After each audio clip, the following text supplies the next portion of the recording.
Okay, so this story takes place over a spanning portion of my life, so it's not just necessarily secluded to one incident in my life. This is kind of how I got fortunate, playing with fire. They say if you mess with the bull, you'll get the horn. And then they tell you if you play with fire, you're going to get lucky. Lucky is what I got, not burned. So it started off, I was very, very infatuated with fire the first moment I saw it happen. And it was usually when my father was lighting a cigarette. And I was young. I was like 4 or 5 years old. And I wanted to play with matches. And I would go and I'd pull the striker on the match, and I'd burn like a little image of Jesus Christ on my thumb because I couldn't ever pull it away fast enough. And I'd show it to my mom, and she'd be like, "That's Jesus punishing you. You can see his little figure on your thumb. You don't play with matches." I was like, oh. Deterred for the meanwhile. My uncle came over, and we were having a cookout. And this is the first time that the evolution of fire kind of showed itself to me. We went out, and he was going to be lighting the fire, and this was my favorite part because you'd get the coals all wet with lighter kerosene fluid or whatever, and then you just throw the match in there, and whoo! And I could never reproduce this because I was always burning my thumb. Jesus was punishing me. But my uncle, he grabbed a match and he pulled it out. Then he bent the striker back and onto itself, and he stuck the match between the paper and the striker, and he pulled on the match, and he had fire. No more having to place your thumb on top of the match to go to the striker. This is evolution. This is like, it was an ingenious method, and I knew that I could recreate this. And there, I instantly run to my brother, and I was like, "Let's go." Grabbed a pack of matches, and we went downstairs. And at the time, there was this movie playing, and you've probably all seen it, Peter Pan. And there's this scene in the Peter Pan movie where they're lighting a fire, and the Lost Boys are with the Native Americans, and they're doing this little powwow around the fire. And we had that book. So we turned to the page in the book where the fire was, the scene. And it was a library book, so we probably shouldn't have done this, but we set it up. We set it up like a teepee in the basement. And then we lit the flared pages on fire with this new method. I'm like, watch this. Fire. Jesus didn't punish me. We set fire to that book. And pretty soon we realized that Jesus had formed on the wall. And this black soot had formed around where the book was, and we were still powwowing it. But I saw Jesus, and I was like, oh no, my God, this is getting out of control. So I ran upstairs while Raul was gonna put the fire out. And my mom used to bag stuff for the Salvation Army, and she just put all our clothes inside of these bags, and I was grabbing these things, and we knew to smother a fire because we watched Sesame Street. And so he's throwing this clothes on the fire. But back then, polyester was pretty cool. And so it made that noise, like when my uncle was at the grill, it just went, whoo. Jesus got bigger, so I was upstairs. I'm going up the stairs, and there I am. I'm filling up the blender full of water, because it was the biggest receptacle we had. And my mom turns and she looks at me and she says, "What are you doing?" And I'm like, "I'm thirsty." And she's, "You need that much water?" Raul's thirsty too.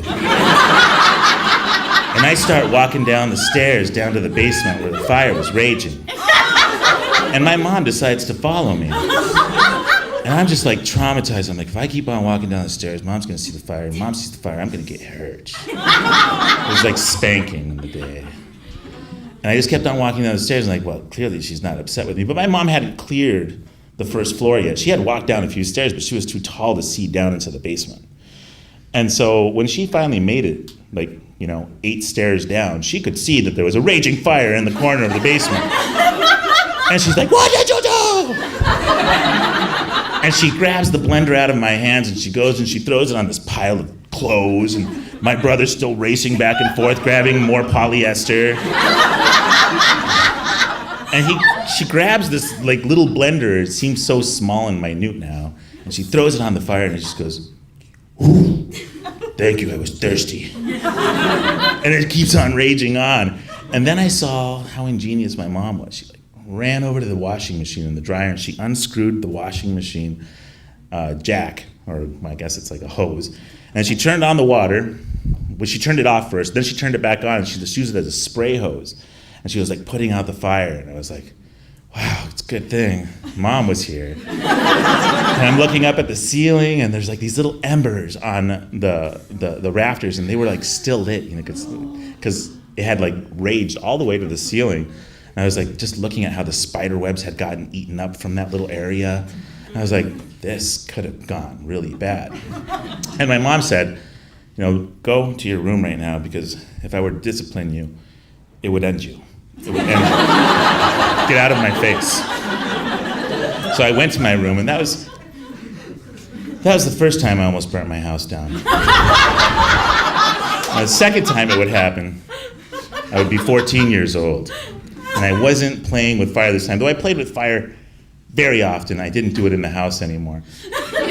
And I was pretty good for a pyro. I was well disciplined and realized the dangers of lighting fires in homes. This time I was making myself some delicious quesadillas with my brother.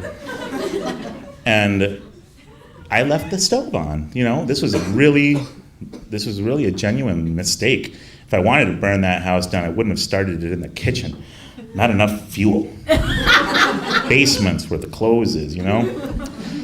So I'm like in my kitchen, making my quesadilla. My next door neighbor comes over and he's like, got the new game, Operation. And at that time, that was like the rage. Commercial after commercial, Saturday cartoons. You have 4 channels that everybody's watching. Every single one of these channels, like Operation. We wanted to operate and get the funny bone. And so we go next door to my buddy's home, and they're playing Operation. And we're playing Operation. My dad knocks at the door, not just a regular knock, like dum dum dum dum dum, and then seconds dum dum dum dum dum. And he's standing there talking to my friend's mother, Raul and Octavio. And that's it. She's like, your father's here. And I go to the door and I'm looking at my father. He's saying nothing, but he has black soot marks coming from the bottom of his nose, like a little Hitler mustache. I'm freaked out. And he's like, you burned the house down. He's like, no. And he's like, what do you mean, no? Look, you fool. And he points over to the house, and it's just got soot, black clouds coming out of everything that he's opened, windows, doors. And I was like flabbergasted, like, what happened? He's like, what did you do? What did you do? Tell me. I'm like, I don't know. And so he had been going in and out of the house trying to find where the fire was, but it was just like so black, so dark that he couldn't see what was going on. He's like, go and kneel in front of the house.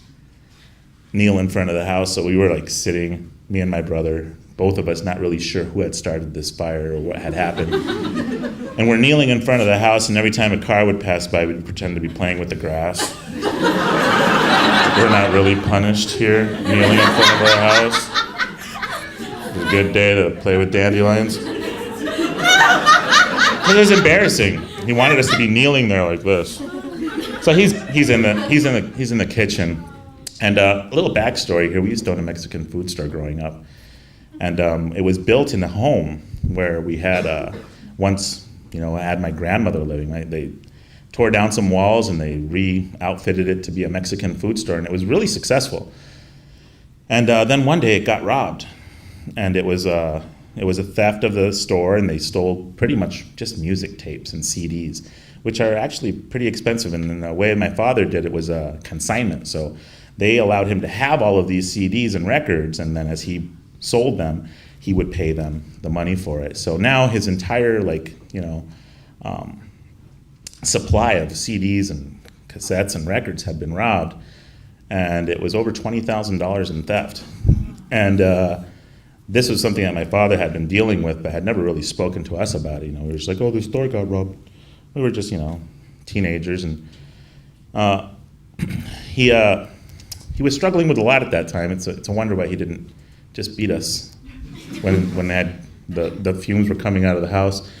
But he finally realized that the insurance company came in and they did their forensics, and they said, well, the element on the stove fused itself to the pan, and there must have been some kind of a fuel source. And my mom loved saving up the grease from cooking bacon, but she stored it in a plastic cup, which when that heated up, it melted onto the stove. Then it just had an ignition, like, whoom. I would have loved to have seen it. This started a massive fire that started eating up the cupboards, the paint on the cupboards. This is an old house, so it didn't really burn as well as it could have. And so the fire somehow managed to spread down to the ground, and the linoleum started burning. You could just kind of see it was all around the stove. The point of origin is what they call it in fire stuff lingo, which I like. So they determined that the point of origin was here at the stove, and that the fact that the linoleum started burning absorbed most of the oxygen that the fire required to actually burn, and it just fizzled out. But at the same time, it got everything in the house with this black soot. And my father, he was into construction. He was into repairs and stuff. And he told the insurance company, he's like, I'll take care of this myself. I'll replace the linoleum. He basically had them give him a stove. And then he took a $25,000 check for the other repairs that he said he would do himself, which he did with my help, a lot of my help. Just took off the cupboard doors and I sanded them, basically, is what happened. But he came to me one day and he's like, he rubs my head and he's like, you finally did it. You saved the house, you saved the business because of playing with fire. I was like, lucky me, right? Thank you.